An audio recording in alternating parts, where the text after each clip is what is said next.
अस्सलाम वालेकुम मुअज़्ज़ज़ नाज़रीन, आइए स्मोक के तारीख़ के बारे में जानते हैं। स्मोक का आगाज़ लंदन से हुआ था। लोग 5 दिसंबर 1952 की सुबह उठे तो शहर गहरे सियाह धुएं में डूब चुका था। हाथ को हाथ दिखाई नहीं दे रहा था, हद नज़र सिफर हो चुकी थी। गाड़ियों को नजर नहीं आ रही थी। ट्रेन ड्राइवर पटरी नहीं देख पा रहे थे। पायलट्स को वन वे नजर नहीं आ रहा था। पूरा शहर धुंध में गुम था। शाम के वक्त पता चला ये धुंध नहीं बल्कि ये एक अजाब है। ये गाढ़ा सियाह धुआं है। ये धुआं अगले दिन 4000 लोगों की जान ले गया। लोग कांस कांस कर दम तोड़ने लगे। लंदन की समाजी ज़िंदगी रुक गई। ट्रैफिक बंद हो गई, ट्रेनें मुअत्तल हो गई, फ़्लाइट्स मनसूख हो गई, दफ्तरों और स्कूलों में छुट्टी हो गई, शॉपिंग सेंटर्स बंद हो गए और लोगों ने घर से बाहर निकलना थर कर दिया। ये अज़ाब 5 दिन जारी रहा। 9 दिसंबर की रात बारिश शुरू हुई और फिज़ा आहिस्ता आहिस्ता धुल गई, लेकिन अमवात का सिलसिला जारी रहा। दिसंबर के आखिर तक लंदन के 12,000 लोग इंतकाल कर चुके थे, जबकि 1.5 लाख लोग दमे, आशोबी चिश्म, टीबी और नर्वस ब्रेकडाउन का शिकार हुए थे। माहौलियात के माहिरीन ने तहकीकात शुरू कर दी। पता चला 5 से 9 दिसंबर के दौरान लंदन की फ़ज़ा में रोज़ाना 1000 टन स्मोक पार्टिकल्स पैदा होते रहे। इनमें 140 ton hydrochloric acid, 14 ton fluorine compound और 370 टन सल्फर डाइऑक्साइड शामिल थी। ये तमाम मादे सेहत के लिए इंतहाई मुज़िर थे। माहिरीन ने सोचना शुरू कर दिया कि ये तमाम पार्टिकल्स आए कहाँ से थे। पता चला ये 750 साल की गलतियों का धुआं है। ये सिलसिला 1200 ईस्वी में शुरू हुआ था। 750 बरसों में लंदन की आबादी में 10 गुना इजाफा हो गया। जंगल कट गए, नदियाँ और झीलें ख़त्म हो गई, गाँव देहात शहर में आ गए, खेत खलियानों की जगह हाउसिंग सोसाइटियाँ बन गई। सनती इनकलाब आया, शहर में हज़ारों फैक्ट्रियाँ लग गई, बिजली ईजाद हुई, कोयले से चलने वाले पावर प्लांट लग गए, ट्रेन सर्विसेज शुरू हो गई। दूसरी जंग अजीम ने भी धुआं उड़ाया और आखिर में लोग भी आलूदगी फैलाने लगे। चुनांचे लंदन की फ़ज़ा आलूदा होती चली गई, हवा में ऑक्सीजन कम हो गई। ये सिलसिला चलते चलते 1952 ईस्वी तक पहुँच गया। सर्दी शुरू हुई, लोगों ने अपनी अंगीठियों में कोयला जलाया, लाखों टन धुआं पैदा हुआ। ये धुआं 750 साल की आलूदगी में मिक्सअप हुआ, दिसंबर की धुंध में मिला और गहरी सियाह गैस में तब्दील हो गया और ये गैस 5 दिन शहर के अंदर घूमती फिरती रही। माहिरीन ने इस धुंध को स्मोक और फोग 2 लफ्ज़ मिलाकर स्मोग का नाम दे दिया और लंदन के इस सानिया को ग्रेट स्मोग ऑफ लंदन करार दे दिया। माहौलियात के माहिरीन ने स्मोक की तशखीस कर ली। 1956 ईस्वी में क्लीन एयर एक्ट बना लिया। ये एक्ट बुनियादी इस्लाहात पर मुश्तमिल था। हुकूमत ने शहर के अंदर कोयले के इस्तेमाल पर पाबंदी लगा दी। हुकूमत ने शहर के अंदर फैक्ट्रियाँ बंद कर दी। लंदन और लंदन के अतराफ में दरख्त काटना और ज़री ज़मीनों के स्टेटस में तब्दीली और ग्रीन एरियाज़ के खात्मे पर पाबंदी लगा दी। सिर्फ 4 साल यानी 1960 ईस्वी में लंदन की फ़िज़ा मुकम्मल तौर पर स्मोक फ्री हो गई। अब ग्रेट स्मोग ऑफ लंदन से ग्रेट स्मोग ऑफ लाहौर की तरफ आते हैं। पंजाब पिछले 3 बरसों से शदीद स्मोक का शिकार चला आ रहा है।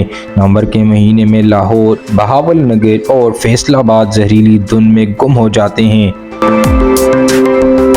पंजाब इस बार भी स्मोग में दफन है। हमारी फ़िज़ा में अगर 80 माइक्रोग्राम जहरीले मादे हो तो हमारे फेफड़े उन्हें बर्दाश्त कर जाते हैं, लेकिन लाहौर और इसके मज़ाफ़ात में इस वक्त आलूदगी की शरह 200 माइक्रोग्राम क्यूबिक मीटर है। हम अगर फ़ज़ा का टेस्ट करें तो हमें इसमें कार्बन मोनोऑक्साइड, सल्फ़र और नाइट्रोजन की भारी मिकदार मिलेगी। ये तमाम मादे जहर हैं। लाहौर की फ़िज़ा में 300 से 400 फुट तक ऑक्सीजन की शदीद कमी भी है। ये फ़िज़ा कितनी मुज़र सेहत है, आप इसका अंदाज़ा सिगरेट से लगा लीजिए। हम अगर 50 सिगरेट पिए तो हमारे फेफड़ों को इतना नुकसान होगा जितना लाहौर की फिजा में एक दिन सांस लेने से हो रहा है। भारत हमसे भी बुरी सूरत हाल का शिकार है। भारत में 2012 में स्मोक की वजह से 15 लाख लोग मर गए। लाहौर में भी इस साल 4 लाख लोग मुतासिर हुए हैं। ये स्मोक कहाँ से आ रही है, ये सवाल बहुत अहम है। इसके 4 बड़े सोर्सेज हैं। पहला सोर्स भारतीय पंजाब की रियासत हरियाणा है। हरियाणा में 10 साल में चावल की फसल में 8 गुना इजाफा हुआ है। हरियाणा के किसान अक्टूबर के आखिर में चावल के पौधे के खुश डंडल और खाली सट्ठे जलाते हैं। भारतीय किसानों ने इस साल 3 करोड़ 50 लाख टन डंडल जलाए। डंडलों के धुएं ने दिल्ली से लेकर लाहौर तक पूरे पंजाब की मत मार दी। दूसरा सोर्स ये कि लाहौर की फैक्ट्री में इजाफा होता जा रहा है। ये फैक्ट्रियां धुआं पैदा कर रही है।